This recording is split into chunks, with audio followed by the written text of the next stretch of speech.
This mountainous part of Sichuan province was once a pristine natural retreat for Li Yuanhong, a doctor and bushwalking enthusiast. But this hike is not like those in the past. Dr. Li is carrying medicine into the remote earthquake zone, cut off from the outside world. Maybe I can give them medical care there.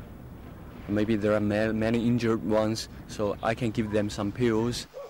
Dr. Li has done this walk many times and knows the locals up ahead, but he doesn't know who will be left to help. Doesn't look like anyone's here. I don't think there's people left. We're trying to make it to the earthquake's epicenter at Yingxiu in Wenchuan County. As we head further along, the beautiful creeks and forests start giving way to mountains of rubble. Soldiers have walked in this way before. With the road still down and foreign journalists being prevented from entering, this is one of the few ways in. We've just walked 7 hours to get through that valley. We've had to climb through countless landslides. There are no roads or paths to speak of. When we get up here, there's a bit of a foul smell actually. It's a bit like the smell of death. It probably is the smell of death. Along the road here there's a Buddhist monastery. We're going to go and see if anyone's still there. Monks have been here for hundreds of years. It was a Taoist temple before it became a Buddhist one. Everything is quiet, but it's not the peaceful place it once was. It used to be a very beautiful place. I have been here for many times. We lose many beautiful places in the earthquake. We're travelling down the other side of the mountain and see the pounding which electricity infrastructure has taken. Small villages are empty. Hopefully the locals have escaped. It's still not safe to be here. We've just felt the earth move beneath us and we're pretty worried because we're in this landslide area. It's the second aftershock we've felt today. 5 days after the earthquake, we're still getting these aftershocks, so we better get moving. Entire sides of mountains have fallen down. As we hurry through the valley, we see rocks constantly falling. We get through the most dangerous area and meet a group of Chinese soldiers who are surprised to see us. They insist on carrying our bags and walking in with us. We enter Yingxiu.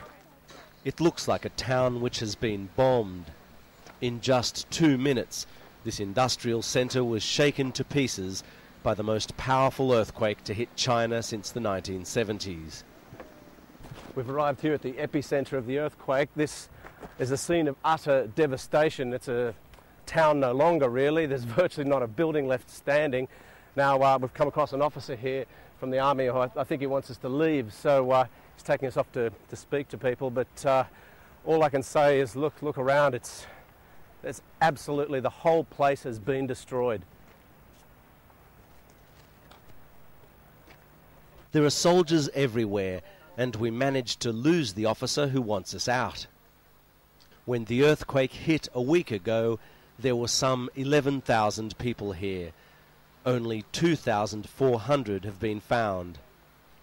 The few people who remain still look like they don't know what hit them. My grandfather, my aunt and my cousin were all buried. One was in the school, one was at home, and one was working over there. Dr. Li and I speak to people who are living under tarps. They say they're okay and that the government will look after them. It sometimes feels like they're putting on a brave face in front of a foreign camera crew. We see this man who has nothing, and as we're filming, yet another aftershock shakes the camera. Yingxiu is now effectively a place of martial law. There are hundreds of survivors and thousands of soldiers. Helicopters are landing and taking off all day. This is the only reliable way in and out. At the local middle school, soldiers are using chemicals to try and prevent the spread of disease from so many bodies. Some locals still wait outside the school. but the tools of rescue have been put down. Rescuers who first walked in and then dug through the rubble for days are exhausted. Families look by themselves for the bodies of their loved ones. If they can find them, the soldiers will come and carry them away. Not one building in this town can be preserved. The only future for Yingxiu is to bulldoze everything and start from scratch. Can you imagine the fear here at the epicenter when the earthquake struck? And then on the first night for the survivors, they're cut off from the outside world, they've got no electricity, they can hear cries for help from inside the rubble, and they have no means of rescuing those people. Dr. Lee finds a pregnant woman who survived the earthquake. He tells the woman and her mother that she can't stay here when she's so close to giving birth. He says she should get out with the military's help and come to his hospital in the regional capital.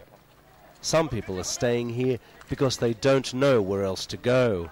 Others are still waiting to find the bodies of friends and family, especially the parents of hundreds of primary school students still buried in their classrooms. Amongst such misery, there are stories of great bravery. Dr. Lee meets a boy who's seen by locals as a hero after he saved some of his classmates. At that time I was running, they were running behind me. I was afraid they'd be killed. We are classmates after all, so I gave them a hand to drag them out. Dr. Lee goes to find medical emergency rooms to deliver his medicine. When he gets there, the military doctors are glad to see him. They have plenty of days ahead of treating the survivors and need all the medical supplies they can get. Local ones love this place, and their roots are here. So I think they won't leave this place, and the government should rebuild it, rebuild that town. But for many, this is now a town of bad memories. At night, we see people sobbing next to the river. They're burning the clothes of their dead family members. They're mostly children's clothes. Maybe they can leave now.